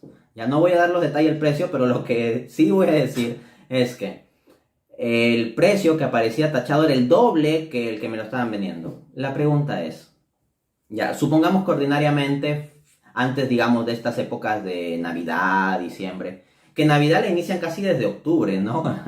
Es impresionante esto. Está terminando octubre y ya hay publicidad en Navidad. Bueno, lo interesante es, ya, supongamos que efectivamente previo a que yo vaya, se estaba vendiendo ese producto al doble de precio. Ya. Pregunta, ¿las empresas pierden plata? O sea, cuando yo compré el producto a la mitad de precio, ¿la empresa perdió dinero? O sea, ¿me estaba vendiendo por debajo de lo que necesitaba para cubrir los costos implicados en la generación de ese producto? No. Entonces, no es que yo lo estoy... Esta es la lógica real. No es que yo lo esté comprando a la mitad. Es que ellos lo estaban vendiendo al doble antes. Solo que cuando tú ves el efecto anclaje, primero, imagínate que hubiera yo ido a la tienda hace 2 meses y hubiera visto ese precio del doble. O que yo ahorita digo que es el doble. Y luego voy ahora en diciembre y digo, oh, está a la mitad de precio, tengo que comprarlo porque está a la mitad de precio, qué baratísimo. No, no es que estaba baratísimo, es que antes estaba carísimo. Antes estaba carísimo. Entonces, tengamos en cuenta eso. Nosotros vemos a las ofertas como, oh, esto está más barato. Puedes percibirlo al revés, puedes decir, no, esto antes estaba más caro. Las verdaderas ofertas suelen darse ya en situaciones de remate. O sea, en situaciones donde hay empresas que tienen un montón de stock que se les ha quedado y que puede perecer, por ejemplo, cuando son productos alimenticios o cuando es un producto que no se ha vendido o ha salido con un pequeño defecto de fábrica. Hay tiendas de ese tipo. Por ejemplo, cuando yo estuve en Alemania, me pareció algo muy bueno, muy interesante, que habían unas tiendas, no me acuerdo el nombre ahorita, pero eran unas tiendas que te vendían productos fallados. Pero eran fallas tontas, fallas pequeñas. Por ejemplo, te venden una lata, una sopa enlatada, donde la lata tiene una pequeña hendidura al costado.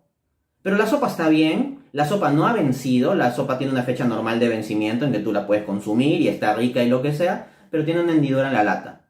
O por ejemplo una botella de champú en donde la botella también ha salido un poco deformada en una parte. Pero igual es champú, te vas a lavar la cabeza y va a funcionar bien, tiene los mismos componentes. No es que estén vendiendo fruta podrida o cosas por el estilo. Entonces hay múltiples productos industriales que tienen pequeños defectos y que muchas veces simplemente se desechan. O que se vuelven a reutilizar componentes pero no se logra eso al 100%. Bueno, en Alemania tienen ese mecanismo muy inteligente, muy interesante, de vender esos productos a un precio mucho más bajo. Eso es algo llamativo. Entonces, cuando tú compras en el supermercado normal, ya tienes como referencia a cuánto venden ese producto en el otro supermercado especial de esos productos con fallitas. Y cuando evalúas los precios del supermercado normal, ya lo haces con base en lo que tienes en el otro lado y comparas de ese modo, ¿no? Entonces, sí, hay que decir que esto de las ofertas, las rebajas, los Black Friday y todo eso se basan en mucho efecto anclaje. Ciertamente habrá mecanismos reales detrás de esto, yo no digo que no, pero también digo que lo que subjetivamente se genera en el consumidor es mucho más allá del verdadero descuento real justificado. Sí, en realidad creo que todo es cuestión de percepción y lo que menciona que pasa en Alemania, pues también lo vi aquí en el supermercado Totus, aquí en Cusco. Pues sí, es bastante interesante también todo ese aspecto. Ahora, de la misma persona, Christine, viene la siguiente pregunta. Ella menciona, muy interesante que hable de sesgos cognitivos. A mí me interesa mucho el de la contabilidad mental. ¿Conoce usted este sesgo? ¿Cómo cree que las empresas o marcas suelen usar a favor dicho sesgo? A ver, el sesgo de la contabilidad mental. No lo conozco exactamente con ese nombre, pero me supongo, por la forma en que se estructura la pregunta, que se refiere a la ley de la escalera de las 22 leyes inmutables del marketing y al mismo tiempo a nuestra capacidad limitada de procesar información. Me explico. Yo hace unos años enseñé en el Instituto CESCA, es un instituto de formación empresarial acá en Perú, y hice el ejercicio de preguntarle a los alumnos su número de teléfono. No me aprendí el número ninguno, ni quería guardar ningún número, ni me interesaba, pero quería mostrar lo siguiente, y quiero que hagan el ejercicio mental. Imagínense que en este momento yo les pregunto su número telefónico. ¿Cómo me lo dicen? No me dicen 9 4 5 8 7 8 9 10 o perdón, 1 0. No me dicen eso. Ojo que este número que digo me lo acabo de inventar, por si acaso. Entonces, me dicen como 999 410 618. Así me dices tu número celular. ¿Por qué lo dices así? Lo que sucede es que los seres humanos tenemos una capacidad limitada para contabilizar elementos en nuestra mente de forma secuencial.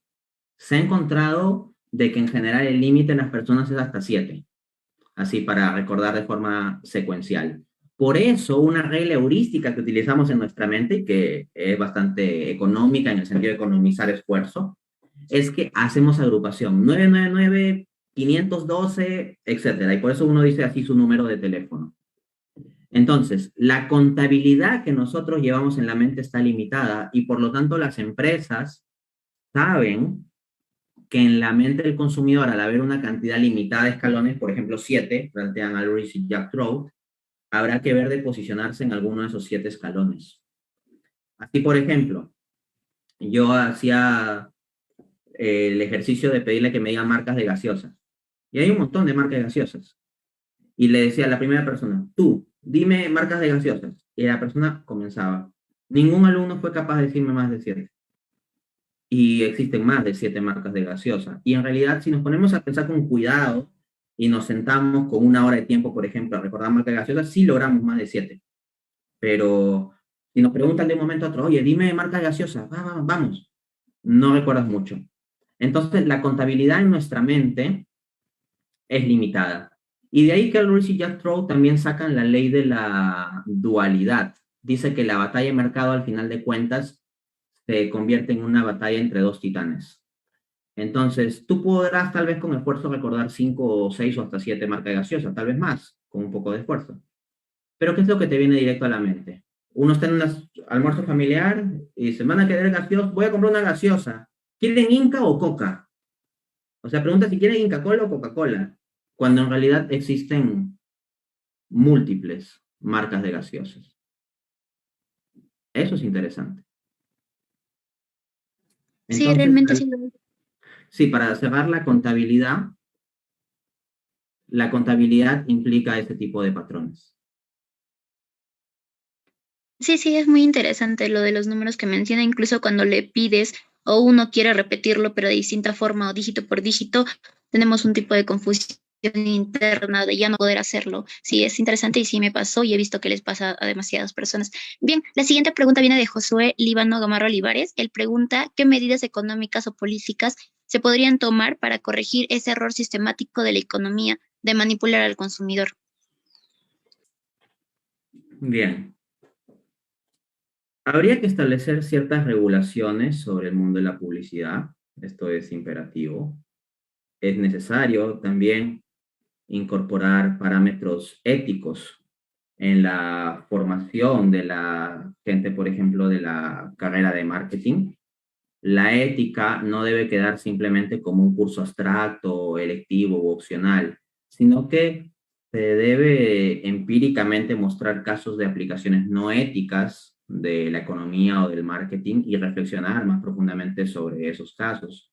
El simplemente enseñar la ética como enunciando unos principios morales sin mayor reflexión, pues es algo que no funciona mucho. Se requiere reflexionar con casos concretos. De otro lado, se requiere, como digo, legislación que ponga ciertos límites, porque no podemos confiar simplemente en la buena voluntad de los individuos para que las cosas funcionen. Hay ciertos límites intrínsecos que poner, ¿no? Entonces yo diría educación y legislación. Ok, muchas gracias. Sí, tiene bastante razón. La siguiente pregunta viene de Jeremy Gamarra. ¿El marketing como ciencia manipula emociones o son las personas que se justifican detrás de esta ciencia para hacerlo?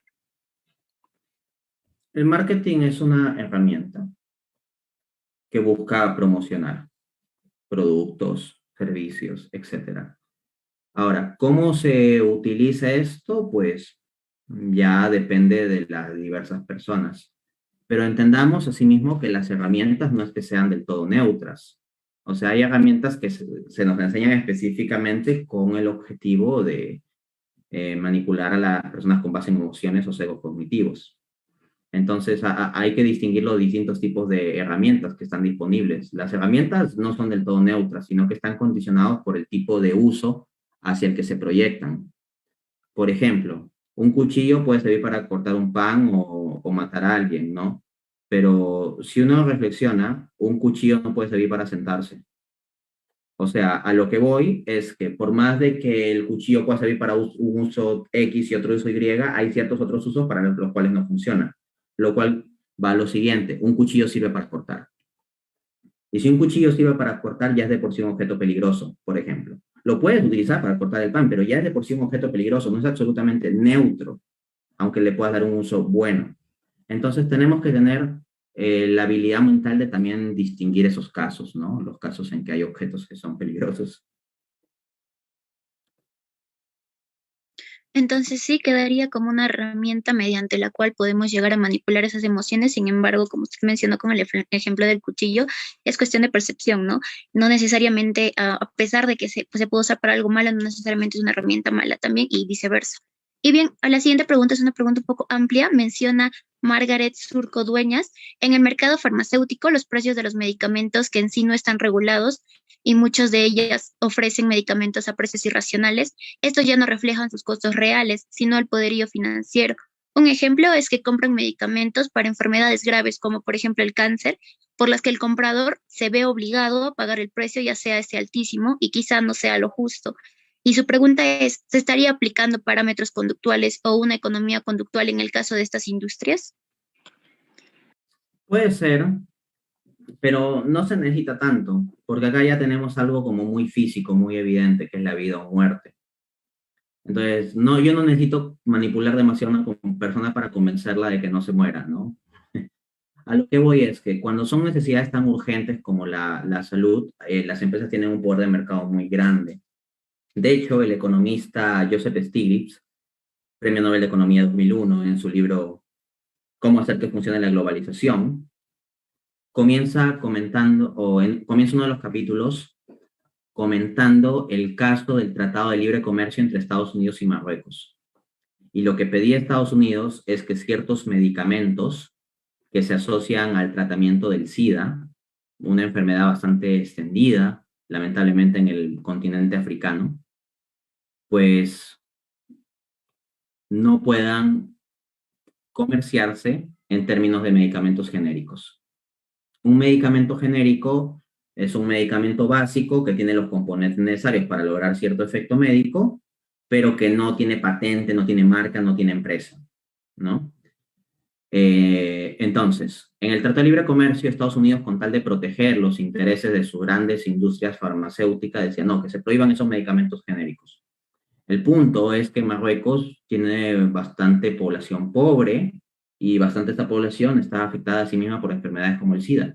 Entonces, la prohibición de medicamentos genéricos con tal de proteger las patentes e intereses de grandes empresas llevaba a que ciertas personas pudieran eventualmente morir más pronto. Entonces, se estaba dando más importancia a los beneficios que a la vida, apuntaba Stiglitz. Entonces, cuando ya son casos tan extremos como los de vida o muerte, como digo, no se requiere tanto entrar a manipular percepciones. Ahora, hay otros casos en los que sí se requiere manipular percepciones. Por ejemplo, el tema de los métodos anticonceptivos. La industria de los métodos anticonceptivos es absolutamente gigante, gigante. Ahora bien, resulta que detrás de la promoción del aborto a lo largo del mundo, la ONU, la Organización de Naciones Unidas para el Desarrollo, por ejemplo, promociona el tema de legalizar el aborto en muchos países, se ve como una especie de tema sanitario, ya. El tema es que si uno investiga, detrás de la ONU hay intereses empresariales, hay empresas grandes, multinacionales, que una cantidad gigantesca de lo que venden es métodos anticonceptivos. Voy a ponerlo de forma cruda. Muchos jóvenes e incluso adolescentes, y también sea el caso con adultos, compran más seguidos preservativos en la farmacia que lo que compran pastillas para el dolor de cabeza o pastillas para la gripe. ¿Ok? Entonces, quiero que por un momento hagan el ejercicio mental de pensar del total de ventas de estas empresas que venden productos en farmacias, ¿qué porcentaje serán los asociados a métodos anticonceptivos? Es gigantesco. La industria de los métodos anticonceptivos es absolutamente gigante. Ahora bien, ¿qué pasa si el aborto no es algo legalizado? Si se comienza a combatir la extensión del aborto. Bueno, entonces la gente sabe que si tiene algún bebé, no está a la mano así nomás el matarlo. O sea, no habría mucha disponibilidad técnica ni una cultura en torno al aborto. Y si eso es así, entonces esa gente tendrá que ser más responsable con su sexualidad. Ojo, hay casos de países donde se han realizado campañas de concientización en torno a la abstinencia y la fidelidad y han funcionado y han tenido resultados interesantes. O sea, pero nosotros lo vemos como un imposible. ¿Por qué lo vemos como un imposible en parte? Porque las empresas de métodos anticonceptivos han influido por distintos mecanismos publicitarios y en la educación y en gobiernos y en organismos multinacionales para promocionar la idea de que no, es que los jóvenes son así y lo que hay que hacer es saber que ellos de todas maneras viven su sexualidad de forma desenfrenada e irresponsable, y que la responsabilidad se limita a que compren un preservativo o se tomen alguna pastilla anticonceptiva o una pastilla al día siguiente. Por ejemplo, mucho se habla hoy en día de los alimentos chatarra. Los medios de comunicación dan mucho espacio a la alimentación saludable, que las mujeres y los jóvenes, los hombres debemos alimentarnos saludablemente, que no debemos comer productos que tengan tales y tales componentes. Oye, ¿saben qué? Eso es una grandísima hipocresía porque las pastillas anticonceptivas, la cantidad gigantesca de desorden que genera biológicamente, médicamente, en el cuerpo de las mujeres es alucinante, pero de eso no se suele hablar. Entonces, en la medida en que haya menos información sobre ese asunto, la gente está más dada, bueno, sí, si me embarazo me tomo una pastilla el día siguiente, o para no embarazarme, todas las semanas me tomo estas pastillas. Y suena muy bonito, que fuera como comprarse un chocolate o un chicle, pero no es el caso. El punto es que por la manipulación de las percepciones, lo que se hace es mostrar cierta información y ocultar otra. Por ejemplo, dicen que el sexo con preservativo es sexo seguro. Entonces, se ha dado el estándar de seguro. Pero si uno va a los datos estadísticos concretos, pues la cantidad de embarazos no deseados que dicen, pero es que usamos preservativo, es gigante. Los preservativos normalmente tienen un rango de alcance de 97 a 99%. Ese tipo de producto normalmente va así, de 97 a 99%. Bueno, al menos en el caso de este tipo de productos, los preservativos. Entonces, ¿qué significa estadísticamente eso? Muy simple. Como profesor de estadística que sabe la definición de la estadística por el lado frecuencial, les digo lo siguiente. Significa que en términos promedio, de cada 100 personas que tienen relaciones usando preservativos, va a haber de 1 a 3 embarazos no deseados. Eso significa. Ahora bien, ¿cuántas personas realizan eso a lo largo de todo el mundo? Ya, entonces, esa mentalidad de, sexo seguro, no pasa nada, con tal que use preservativo, soy responsable por esto, esa mentalidad que ha metido la publicidad, está detrás de un montón de embarazos no deseados, porque como digo, piensen, 2 o 3 de cada 100, si lo multiplicas por la cantidad de cienes que están implicados en esta dinámica, sale una cantidad gigantesca de embarazos no deseados, ¿no? Y también ahí de aborto y todo ese rollo. Entonces, ciertamente, en esos otros aspectos de la sexualidad reproductiva, como le llaman, está implicada mucha manipulación de percepciones. Sí, en realidad vuelve a tener tema central, ¿no? Lo que es la cuestión de percepciones. Bien, las dos últimas preguntas. Esta viene por Noemí Toledo. Pregunta si este ejercicio de la manipulación de las mentes encierra de algún modo alguna gravedad para el hombre en su esencia. Efectivamente. Si hablamos de la esencia del hombre, hablamos de lo que el hombre es. Y los filósofos griegos definían al hombre como el animal racional. Si nosotros terminamos actuando de formas no racionales, al final por la forma en que se manipulan nuestras mentes, entonces somos animales, pero no somos racionales. Entonces se nos quita aquello que es distintivo respecto a los animales. Porque si nosotros simplemente nos dejamos llevar por nuestros impulsos, somos animales más sofisticados, nos animalizamos y nos roba lo distintivo de nuestra esencia humana. Ok, muchas gracias, muy cierto, la verdad. La última pregunta sería, la dice Diego Guerra, dice, es muy cierto lo que dice sobre la sexualidad y cómo es que llega a convencer a los consumidores. Su pregunta es, ¿cómo influye en la publicidad en la sexualidad? Bien, creo profundizaré sobre mi respuesta anterior. Ya les venía diciendo, por ejemplo, la publicidad metió hace unos años, me acuerdo, al menos acá en Perú, en las campañas publicitarias, el eslogan de sexo seguro, ¿no? O sea, sexo seguro es como que tienes un seguro de vida, es como que tú te tiras de un puente, pero abajo hay unas mallas y unos colchones, así que no te va a pasar nada. Entonces, como es divertido tirarse del puente, todos vamos a jugar a tirarnos del puente, porque es seguro. Porque si yo me tiro, hay hay unos mayas que me van a atrapar. Ya, esa es la mentira que vendieron los medios. Como digo, investiguen ustedes, la fiabilidad de un preservativo va del 97 al 99%. Ah, pero me olvidé de un detallito muy importante. ¿Saben qué? Para que se cumpla esa fiabilidad, el preservativo tiene que estar bien usado. Ojo con eso. Y la pregunta es, hay tantas personas que ni siquiera saben limpiarse la nariz cuando estornudan, pero que ya tienen relaciones.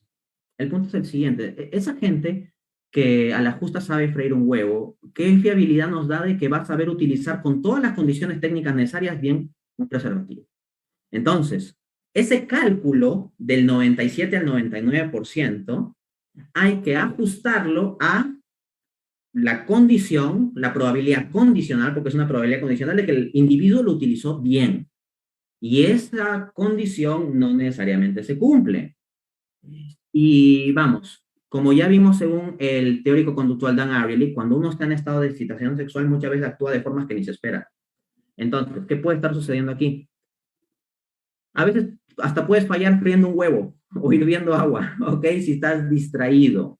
Ya, entonces, el estado de excitación sexual es donde menos cuidado vas a tener de utilizar correctamente ese tipo de producto. Entonces, ya ahí hay un problema. Piensen que yo les diga lo siguiente, miren, ustedes se pueden tirar de este puente y es seguro porque abajo hay unas mallas que lo van a atrapar. Ah, pero disculpen, un pequeño detallito. De cada 100 personas que se tiran del puente, suele suceder que entre 1 a 3 por ahí rompen la malla o caen en un hueco de la malla donde sí se golpean con el suelo. Incluso han habido algunas muertes. Pero ojo, solo le pasa 1 o 2 o cada 3. Eso ya te va a hacer que tomes la decisión de otra forma. Pero, ¿qué ocurre con nosotros? Que la información que nos llega a la publicidad no es toda esta argumentación, todas estas estadísticas, todo este análisis de probabilidad que te estoy mostrando, ¿no? La información que nos llega es un eslogan simplemente, sexo seguro.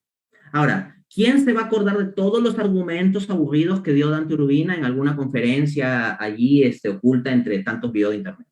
Pues alguna gente, espero, pero no muchos. En cambio, ¿cuántos borreguitos se van a acordar del eslogan? Ah, sexo seguro. Con ese eslogan sexo seguro es como que te vas y te tiras del puente y eventualmente puedes caer.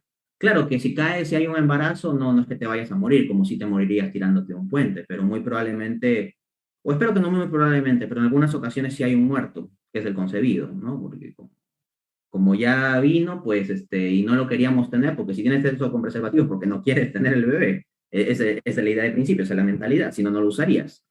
Entonces, como no lo quieres tener, pues es algo indeseable y lo indeseable como que hay que sacarlo de la vida, ¿no? Y si para sacarlo de la vida hay que hacer que ya no tenga vida, pues bueno, si estamos en épocas modernas, así funciona. Esta es la manipulación de percepciones que existe detrás de todo este mercado con beneficios absolutamente exorbitantes. Como les digo, reflexionen por un momento sobre esto. ¿Cuántas veces los jóvenes compran una pastilla para la gripe y cuántas veces compran este tipo de productos anticonceptivos?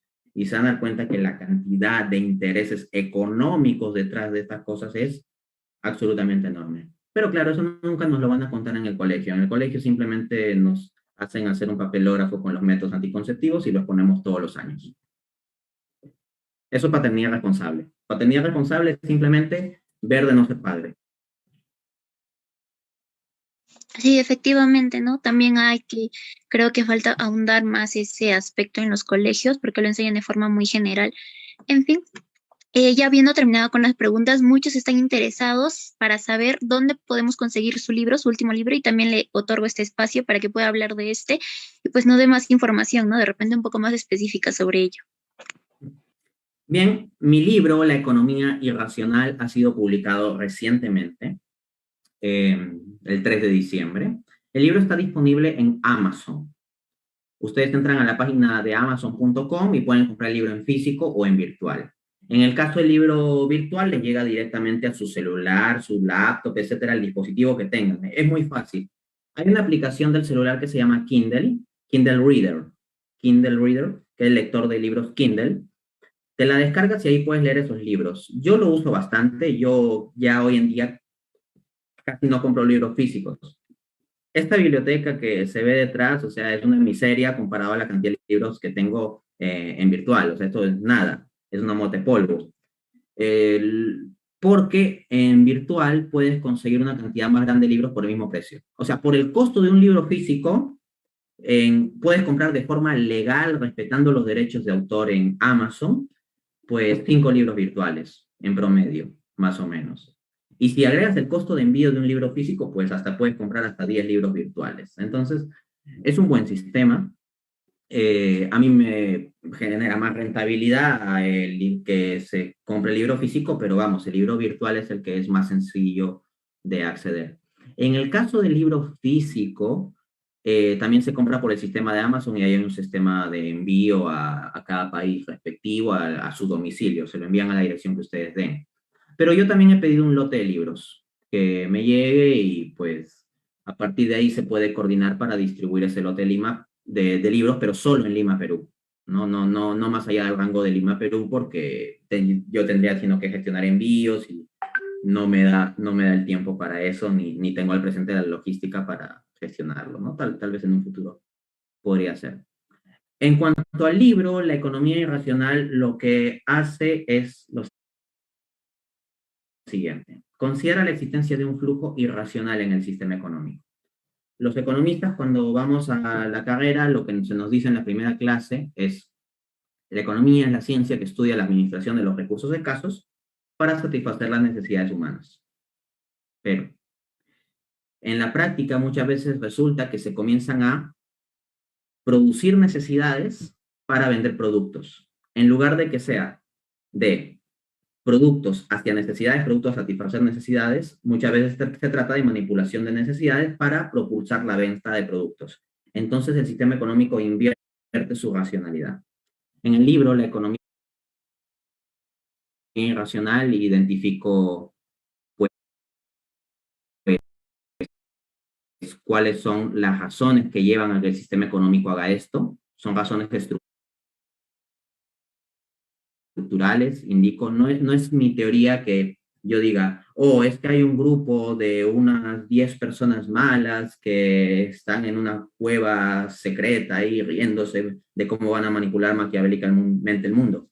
Ojo, no niego que exista eso ni lo afirmo, simplemente no me meto a ese punto porque no es el punto de mi planteamiento. El punto de mi planteamiento es que hay ciertas características estructurales del sistema económico mismo que llevan a que convenga propulsar un sistema de producción de necesidades, de manipulación y todo ello. Identifico un total de 12 mecanismos agrupados en 4 categorías para llevar a cabo esa manipulación y reflexiono sobre las consecuencias de tal tipo de proceso y en el último capítulo propongo